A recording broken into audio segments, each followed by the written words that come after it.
to the Playbook Podcast. Let's go. All right, everybody. Been pretty excited about this podcast for a while.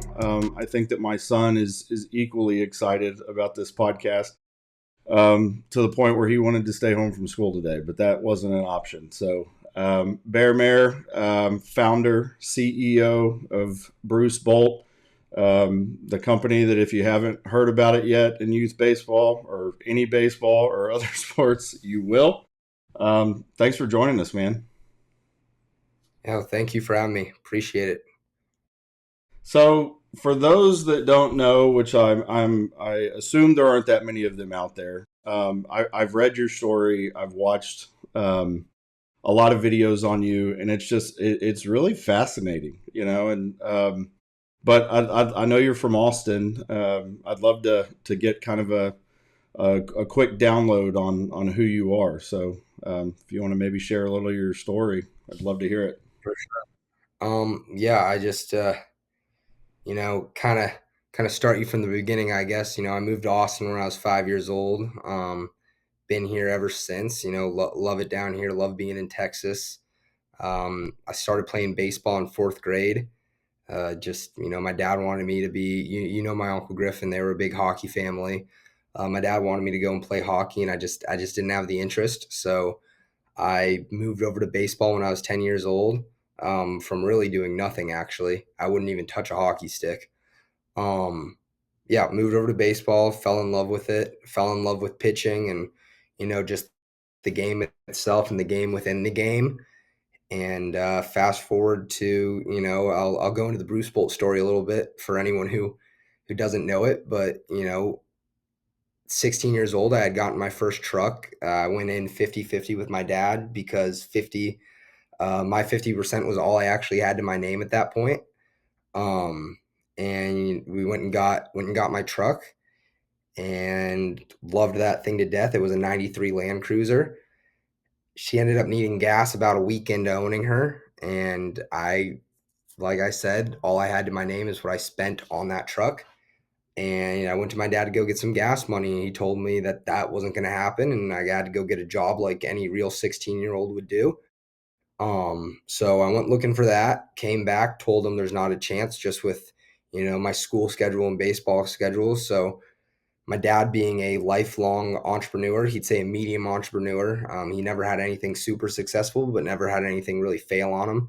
I went to him, I was like, how do I start a business? And he laid out what his game plan would be, which is find a product that everyone needs and go and make it better. To me, that was batting gloves, just with how involved I was with baseball at the time and still am. So I went and I made a design for a prototype. Went and got a prototype made. Went through about 18 of those things before I got to something I saw as being sellable. And in beginning of 2018, we had our first sale. From that point on, we were selling 1 to 2 a day, maybe 1 to 2 a week. It was enough to get me my gas money, which was huge, but that's all it was. It was a project for me to make gas money, and my dad to kind of help teach me how to run a company for someday after this when I'm not doing something that's batting gloves. Fast forward to end of 2019, Whistle Media out of New York reached out to me, and they asked if they could come do a segment on me they called My Hustle. So I let them come down. I still to this day don't know why they wanted to come do a video on me, but they came down, they came to my school, came to my house, they did the video, and they told me they'd release something early 2020. I didn't hear from them for 2 months. And then in January, they told me they were going to release something on February 6th. Again, didn't think very much of it. And thought, maybe a couple hundred followers would come out of it on Instagram, which is always a cool thing. But fast forward to now February 5th, I had a record day of 4 sales, which was incredible. And then jump ahead to February 6th, we had 80 sales with the day the video dropped. So obviously people saw it and it was a product they wanted to, go and take a look at, take a chance on in the baseball world, which extremely thankful for because I still attribute where we are to that video to this day. Without that, there wouldn't have been a moment where we ran out of inventory and sat down as a family and said, you know what, let's keep doing this. And that decision was made actually during COVID. And very thankful to say that we sat down as a family that day and said, yeah, let's order however many more gloves we ordered. And yeah, now fast forward to 2025, and I have all these awesome opportunities to go and meet people that I never thought I'd meet, work with players I never thought I'd get to work with, and get to be a part of podcast, get to be a part of TV shows like Fox and Friends. So it's just we're very blessed, and I'm very thankful to get to say Bruce. I mean, especially the main thing is have the opportunity to build the team that we now have around us.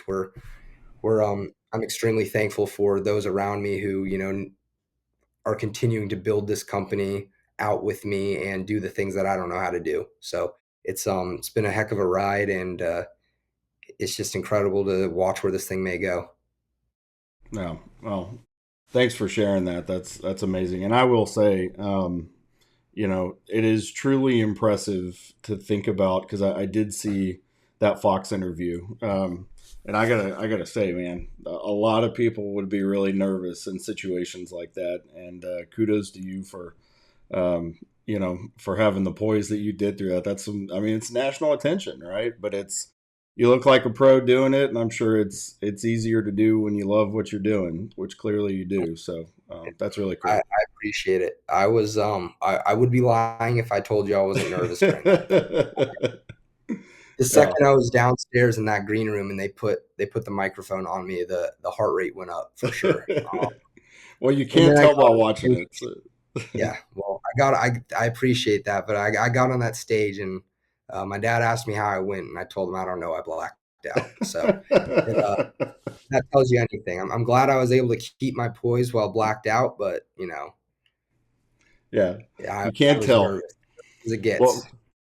well, I definitely want to get more into the Bruce Bolt side, but before we do, a lot of our audience is focused and involved in youth baseball, and I love hearing people's kind of story about what they experienced when they were a young player. And so, if you can just briefly, take us back to when you were younger playing baseball before high school. Like what kind of player were you? And then any favorite memories of it, anything that sticks out that you remember. Yeah, pre-high school, I didn't start playing until 4th grade, so I don't have an extremely extensive story pre-high school. Um, I I started playing in 4th grade because a buddy of mine, I was gonna go play my 2nd season of lacrosse, and a buddy of mine came up to me and said, "Hey, you should come play baseball with me." And for whatever reason, in my head, I was like, "You know what? That sounds like a good idea." And one of the things that we always think is so funny about it is I went to a University of Texas baseball camp shortly after deciding I wanted to play. And I was always kind of a kid that sat in the background a little bit. I know I wasn't super outgoing. I was definitely on the shy side, but the thing that I wanted to do more than anything was go pitch, and that's the center of attention. You're in on every play when you're a pitcher. So that was something that kind of shocked my dad.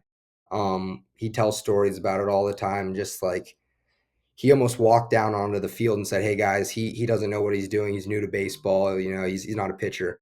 But I think I'd say my baseball career, it started there, and I'd say a lot of my baseball career was I was definitely I was in the background in a sense of I was never the outgoing like kid who wanted to be making all these crazy plays and doing all this stuff, but I always wanted to be in the middle of every play, if that makes sense. Pitching was my favorite thing in the world to do. And so I'd say I'll sit here and I'll tell you I was a pitcher. I'll tell you I was also a middle infielder. If you ask any of my coaches from growing up, they'll say he was a utility guy, which is fine by me, as long as I was involved in the game. But I played anywhere coach decided he wanted me to play. I'd say I never had the strongest bat. I was a late bloomer, as some would say, in terms of height and growth. So it was baseball for me was definitely one of those things when I was when I hit like fifth, sixth grade, I was like, oh yeah, I want to go pro in this. But I very soon realized, yeah, I'm not going pro in this.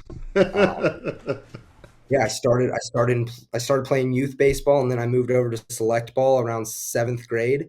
I joined, I guess around fifth, no, probably around sixth grade. I joined my first select team, and then I started getting into a little bit more serious select baseball around seventh grade, eighth grade.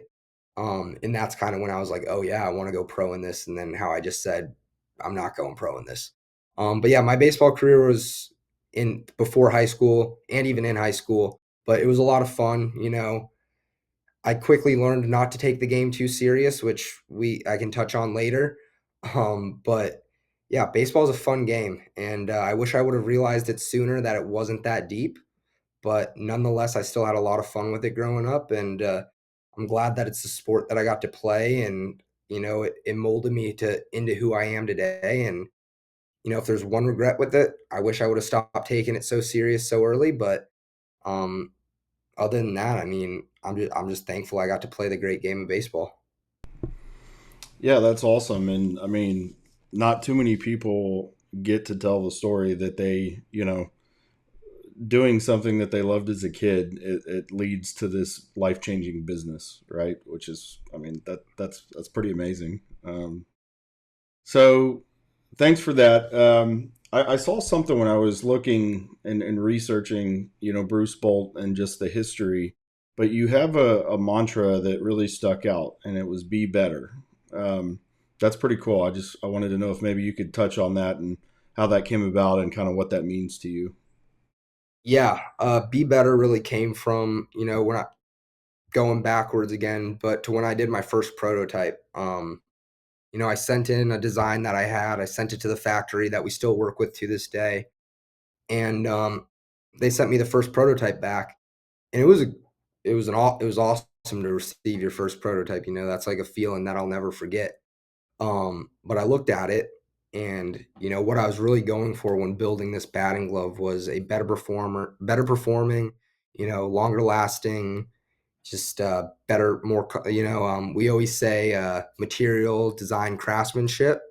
So the design was really what this whole section was about. We got the materials we wanted, and we were getting the craftsmanship we wanted. So it was now really down to the design. And every time I looked at this prototype, and then fast forward through the 18 or through I'll say 17, there was always a moment where I sat there. I said, "This is great, but we can be better." And so it really started with the prototypes and getting to this day. We still look at the glove and say, "Okay, this is awesome, but we can be better." And so it stemmed from there. And the way we look at it is it goes into everyday business. What can we do to be better, with our relationship with this company or our relationship here, or what can we do better on the marketing side, this side, product side, however it may be. And then when you really think about it, it goes into everybody's everyday life. What can you do this morning when you wake up to be 1% better? Just what can you do to be better today, better than you were tomorrow, better the next day, so on and so forth. So even if it's like I said, 1% better, are you being better? So it's definitely something that it came about very early on, but it has stuck very, very well. And it really just like it's one of those things where you don't even think about it, but you're always thinking about it. It's you go and watch some guys on TV playing baseball. They'll be like, "Oh yeah, I went up to the plate thinking, what could I do to be better?" And it's like it's just one of those things that we didn't create it by any means, but everybody thinks about it, even when you're not thinking about it. So um, it's stuck, and it's what we live by now. That's really cool. That's really cool. Um, when did you know, right? Like, was there a point in this Bruce Bolt creation process or the launch process, or even further down the road when you're like, okay, we have something here? I Yeah, I'd say there's a lot of instances where I've been like, okay, we've got something here, and like because it hits you every day for sure. And there's always a different instance, but I'd say top two, very the very early on, like, okay, we've got something here. First one would be after that initial video that was posted. by Whistle Media. Um, After that video hit and we sold out of product and then had to make the decision as a family to buy more, that's a huge decision because you don't know if, the wave, the steam wears off where everyone's like, hey, let's buy this glove. So it was a tough decision, but the fact that we did buy all those gloves and we opened up pre-order to the public, and every single one of the not every single one of those gloves that we bought sold out, but a lot of them sold under pre-order. That was kind of a, oh my gosh, not we made it, but we've got something here moment for me. Just to see that there was, even after that initial shockwave of this is Bruce Bolt, that there was still an energy around it. That people were interested in this brand. That's definitely the first one that kind of really made me think something's going on. But I'd say number two is just the first time I ever saw the gloves on TV. It was so there's two guys that I really say started it. One of them's Terrence Gore. He was you might know the story of him, but it's something like he's got more World Series wins than he does career at bats or hits or home runs, something along those lines. That's He was crazy. the first guy to actually wear them in the MLB. Uh, but Harrison Bader was the first guy that we actually signed end of 2020. And he still is an everyday guy. He's with the Phillies now, and he's had quite a career. Doing a little jumping around. But he was with the Cardinals at the time, and we designed a batting glove for him. Actually, we designed the baby blue and red batting glove that I kind of think really started the craze with Bruce Bolt. Um, but yeah, we designed that batting glove for him, and he started wearing it on TV. And I just remember I just remember the first time I turned on the TV to watch Harrison, and he's got those bright blue gloves that are extremely noticeable to anybody watching. And it was very much like it. It still is a surreal moment anytime I see the gloves on TV, but that moment right there, obviously, I'll never forget. My family will never forget. But yeah, it's just a really cool. It was a really cool moment, and still is always a really cool moment to see guys on TV repping the Bolt. That's really cool. It seems like a lot of what you guys are creating is based around quality, right? I think even in your story, that's part of what you were saying, right? Is like I was going through batting gloves, the quality just wasn't there. They were tearing. I can tell you firsthand, I understand that because my son's batting gloves would tear all the time, and we bit the bullet and bought Bruce Bolt gloves, and he's had the same pair now for over a year, which is a miracle with him. um, how big is quality of equipment with these young athletes these days? And what I mean by that is, when I was a kid, drip wasn't a thing, right? Leaky faucet, that's what drip was.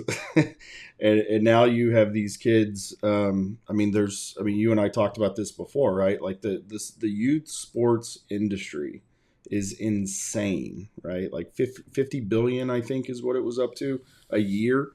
So when you're in that and you're talking about parents spending money on their kids, quality though has to play a big part because when you're in season, you don't have to mess with this stuff over and over and over. You want something that's going to last. I mean, would you agree with that? Like, how do you feel like quality plays in with these young athletes today?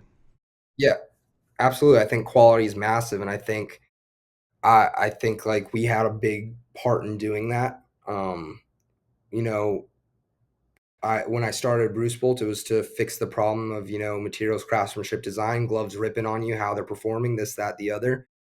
And we were really, the batting glove market and other markets such as, now there's protective, now there's, all the little things that these kids are wearing. They were always kind of an afterthought, and which makes sense because you got bigger fish to fry. You got fielding gloves, you got bats, you got helmets, you got all those things that are a little bit more, I'm not going to say not important, but they were just looked at a little bit closer. They were the bread and butter. And so when we decided to really take batting gloves and be a batting glove company, it changed the game a little bit. People started to realize, what, my hands are actually a really important part of what I'm doing. I've got to actually take into account these gloves have a huge impact on my game. Um, I can't swing the bat without my hands touching the bat. So why would I not take into account what I'm wearing there?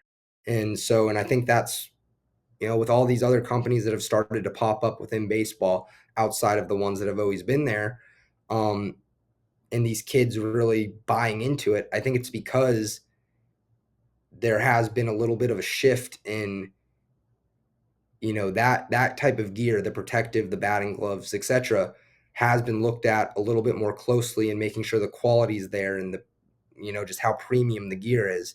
And so these kids are really starting to make sure that their game is elevated in that sense as well, not just with the bats and with the gloves and or with the fielding gloves. It's now batting gloves, protective gear, any piece of apparel that they can wear on top of the main things.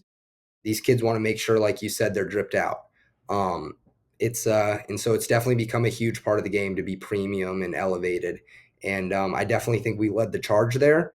And it's awesome to see that these kids are really the same way that I thought when making Bruce Bolt. I wanted the higher quality, better performing, better material batting glove. These kids have really, bought into the idea that it is important to have that.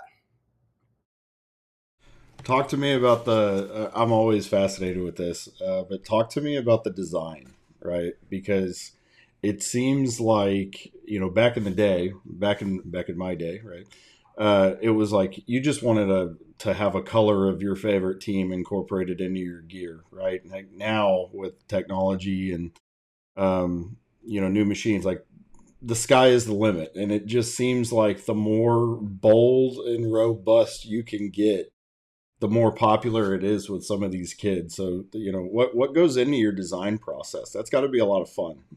Yeah. So I'd say with the initial design of just the batting glove outside of colors and everything, when I say we pride ourselves on the design and the craftsmanship, these gloves are all handmade.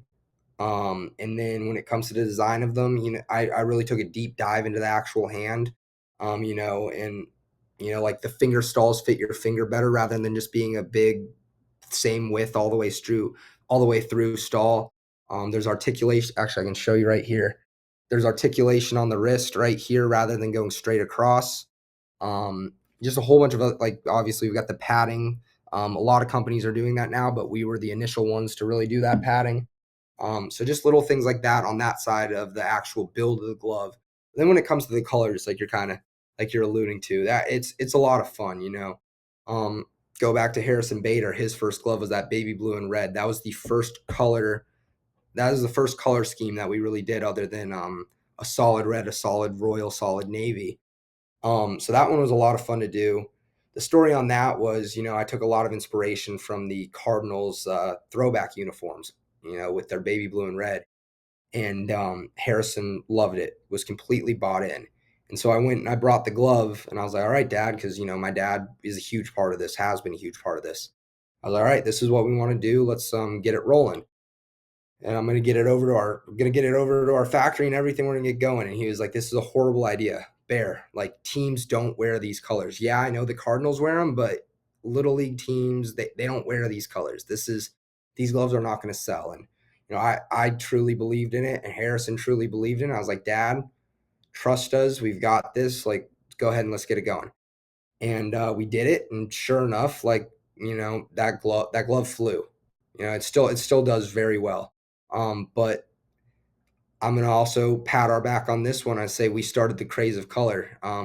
You know, Around 2020 is when baseball kind of loosened up and started allowing players to express themselves a little bit more in Major League Baseball. The rule used to be it had to be 51% team color for equipment you were wearing, and that is since changed.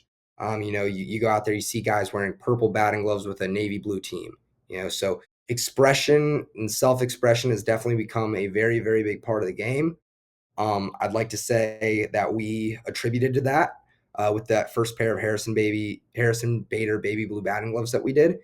And but yeah, so fast forward now we've got a million different colorways and these crazy combinations that really stand out to everyone or stand out anywhere that you are. Um, but I think it all just comes down to the self-expression. They loosened up in the MLB, which then told these kids like, hey, they're loosening up on these guys. Let me kind of follow suit and express myself the way that I want to, the way that I want to be expressed. you'll go out and or I'll go out and I'll go watch a select game, and a kid's got a pair of our Caribbean series batting gloves on, wearing a white, or white's a bad example. Let's say a bright red uniform, but he's got these blue, yellow, and pink batting gloves on, which is you never would have seen that back when I was playing, you know. Yeah. So I just think self-expression has really made its way into baseball, and has a lot to do with, you know, like I said, I think we kind of helped lead the charge, but um, it just we continue to grow because self-expression has become so strong with these kids and these players in the pros. And so um, it's a fun process. It's a lot of fun getting to just throw colors on the glove, and you know get to look at these million different combinations. So it's been great. It's going to continue to be great. I think that what you're doing actually provides confidence too, right? Like we joke and we kind of smile about the drip, but like I said, my son's 10 now, but when he was 7 and 8, and we're coaching these teams, a huge part, and I believe it's not exclusive to Little League. I think it's select ball as well, because at the end of the day, these are kids, right?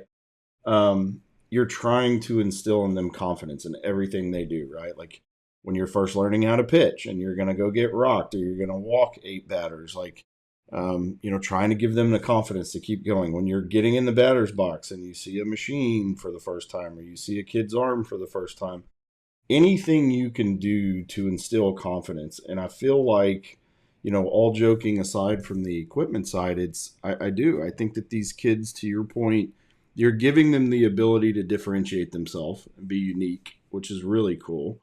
But you're also providing them with confidence, right? Because now they feel, they either feel like a big leaguer or they feel like a superhero or whatever it is, right? But they're kind It of, could feel good, right? yeah, man. And that's, my son has the your baby blue gloves right now because we did a a love you blue edition for our jerseys for the fall, from the old Oiler days, and so he Yeah. saw them on the website and like he's like, it looks good with my uniform, but he just lights up, and it really is. It's cool. You're not just providing a quality product, but you're providing something that's giving them confidence, and I think that's something special. Um, Get that. Speaking of something special, I think that I'm an entrepreneur myself. I know your dad's story, and I respect the heck out of it because that's probably the hardest path I believe you could choose in life to go is being an entrepreneur. How Talk to me a little bit about what it's like. I mean, you've mentioned several times in this conversation about being with your family, running ideas off your family, your family being involved in this. How amazing is it to go through this journey and have your family be a part of it? Yeah, it's awesome. I couldn't imagine it any other way. My dad obviously has played a huge part. We like to say I couldn't have done it without him, and he couldn't have done it without me. I came to the table with the idea. I had experience in areas that he didn't know, like social media and stuff like that, and kind of how to manage that. And he had the experience of 30 years of being an entrepreneur that obviously didn't have, as a 16-year-old. So, he's been a huge part of it and continues to be a huge part of it. We're 50-50 on it, and we get to talk to each other every day. Um, and we've gotten really good at separating business and home. And it's been a blast. There was a time in there where, our relationship did get a little bit rocky, just because of, as you can imagine, some people would say, oh, working with dad would be tough, because you do butt heads. And I would agree with that. It can definitely be tough and still can be tough, but um, I wouldn't want to do it with anybody else. I wouldn't want to have another partner on this. Um, we've developed our relationship even further than what it was just being father son, to now being business partners, and it's incredible. And then my mom and my sister have been a part of it the whole way. My mom helped out a lot in the beginning, on the financial side. Just she has a background that is a lot better than Guard and I. She knows how to take care of it, and get everything handled. And very thankful for her. She also still continues to help to this day. And my sister, I mean, just she's 2 years younger than me in school, maybe three. I can't remember. She's 20. She just turned 21. But this started right in the middle of her jumping into high school, and it took off when she was in the middle of high school. So just kind of like the sacrifice that she made with her house basically turning into a warehouse. It was every day. It was a warehouse and an office. It was every day that she'd wake up and we were my mom and dad and I and her as well, but she also was doing school, so not nearly as much. I was a senior, so I had a little bit of leeway. Um, but she'd wake up and it was a disaster area. Like there was a point in time you couldn't even get to our kitchen. So I, very thankful for her, and just now she is working with the company. She's on full time with us on the product and marketing side.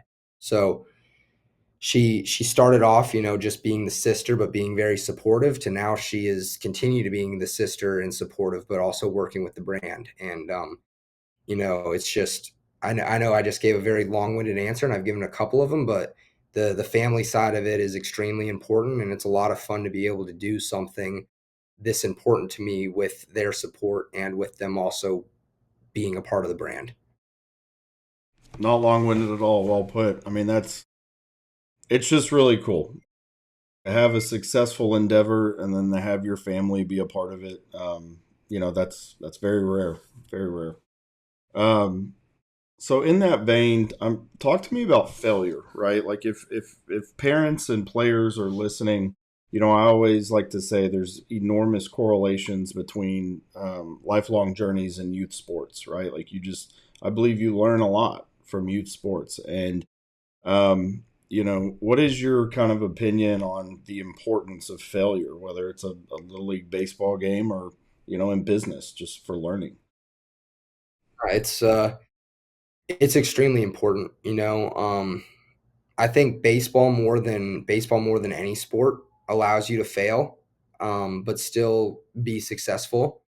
But teaches you that on top of it. It allows you to do it, but also teaches you. The best players in the game succeed 3 out of 10 times. Which is a crazy thing to think about. But you're hitting a baseball 3 times out of your 10 at bats, you're considered one of the best in the game, if not the best. So I think failure is an extremely important thing, especially the younger you can learn it, the better. Um, not everything in life is a participation award, and that's a good thing to learn early. Um, you don't just get to you don't get to just go to the plate and get a hit or get on base every time. You're gonna fall down and strike out, and you know you.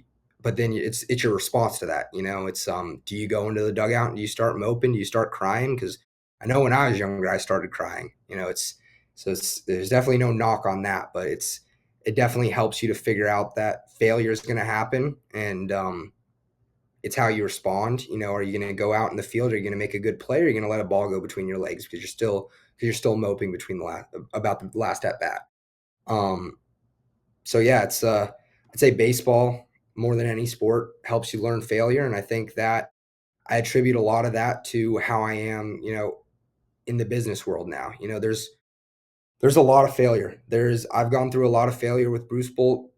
My dad's gone through a lot of failure in his life with every company he's had, and it's the response that you have to the wrench that just got thrown in your plans. It's what is your next move to make sure that I don't know, this product gets out on time, or you're able to even make this product. So failure is an extremely important thing. Nothing's a handout. Nothing will ever be a handout, and it's I think more importantly than understanding failure, it's understanding how you come back from it and how you yourself make the adjustments. And I think one of the most important things I learned from baseball was you're gonna fail, but you gotta adjust, you gotta come back from it, and you gotta keep a level head. And the same thing goes for success. I'll throw that out there. You can have exorbitant success. You go 10 for 10 at the plate. That's awesome.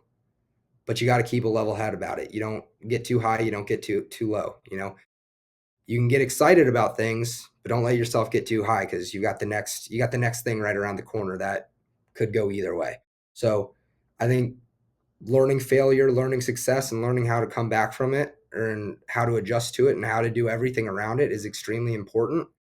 And that's part of the reasons that I love youth sports and more than any youth sport, baseball, is because it teaches you at a very, very young age that you're going to fail, but it doesn't mean it's over. So I think yeah, I think failure is an extremely important thing to understand. Oh, well put. Well put. All right, my man. Last question before we get to the fun rapid fires that I always like to end Do it. on. So, where do you see Bruce Bolt in 3 years, 5 years? I mean, I know um, you're eyeballing other sports and things like that. Where do you see it going? Um, yeah, I see us continuing to grow within the game of baseball, however that is. Continue to put out awesome colorways for batting gloves, and maybe there's other products around the corner in baseball that we're thinking about. Wink, wink. But yeah, so just continuing to grow within baseball and be a part of baseball, and just I mean that's obviously what the brand was built around and what I love, and so definitely going to continue there to grow and just be better. Um, but yeah, and then we launched golf about 2 months ago. That's a fun one just because I stopped being a baseball player after high school and immediately went into golf. So golf is definitely turning into, if not already is, a passion of mine. I wish it was a passion that I was better at, but we'll Don't we all? at some point. Yeah, golf's another fun one. Kind of like it goes hand in hand with baseball. A club sport. A lot of dudes who play baseball play golf, and if they don't yet, they're going to start as soon as the career's over. So yeah, golf's a fun one, and then we've got other sports that are hopefully on the horizon that we've been either working on or starting to work on. So it's just continue to grow the brand, continue to have fun with it. It's basically like a big happy family over here at Bruce Bolt. Everyone has a great relationship. We've got a good amount of guys that are my age in the company, and then a good amount of people who have a lot of experience in the company. But doesn't matter what age anybody is. We all get along like we've been family our whole lives, and it's just a lot of fun getting to grow with the people around me and watching them do what they do best, which is really, I get to sit here and be the face and be the guy who had the idea, but none of this would be possible with the people that we've brought on, or without the people that we've brought on. And just like I said, are super thankful for them, and just yeah, the possibilities are endless with the sports we can go into and what we can do with them. So it's just a question of what speed we get there, and that's all to be found out pretty soon. We might have one new sport on the horizon for beginning of next year, but other than that, we're gonna slowly start to work towards those other ones.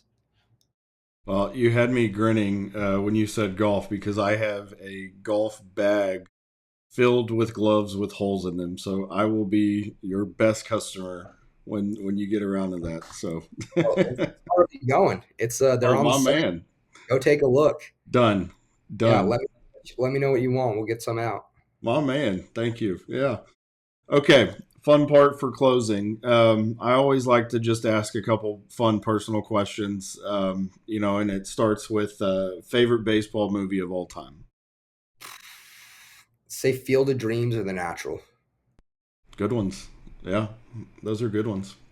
Yeah, there's some. Um, Earlier we talked about that moment when you knew Bruce Bolt was you had something with it. This question would be in the same vein, but was there ever a moment that something really cool happened by way of Bruce Bolt, like you got to meet somebody or go to a venue or a game or something where you just kind of stopped as a fan, right? And you were just like, this is really cool. Yeah, I'm trying to. There's so many of them. I mean, any opportunity that I've had to on to, go on to any major league field, I mean, there's so many cool ones out there that it's anybody's dream to go and step onto one of those fields. So like Wrigley and Fenway, awesome opportunities.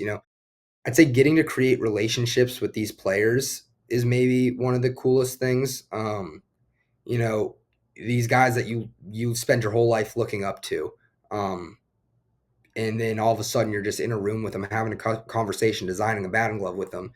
And it's not to sound arrogant or anything, but it starts to become like you're just buddies with these guys. There's no longer the shock and awe of like, oh my gosh, like, you know obviously little kids continue to be little kids and have this shock and awe factor. These guys are incredible people and incredible athletes, but that shock and awe factor kind of starts to go away, and you're just like, oh yeah, these are everyday dudes. These are kind of like, this is kind of who I hang out with now, which is something that I never in a million years would have, it never would have run through my head. So I'd say, if anything, those are kind of like, just kind of the cool things that you get to do because of it. Like, go out to winter meetings and get invited to these parties that are kind of like athlete brand exclusive parties, and get to meet those people who kind of molded your childhood. Like, couple weeks ago, I met CC's Bathia. Like, that was unreal. And I did have a little bit of a fanboy moment, like, that was a guy who molded my childhood for sure. So, yeah, I'd say those moments and these players and these stadiums are just, they're definitely, I'd say those are kind of the coolest experiences that have come out of it. Yeah. Yeah, that's really cool. All right, last question, my man. I think you kind of touched on it early on, but if you could go back to your, 10, 11, 12-year-old self, what would you say? Say, thank goodness you chose to play baseball.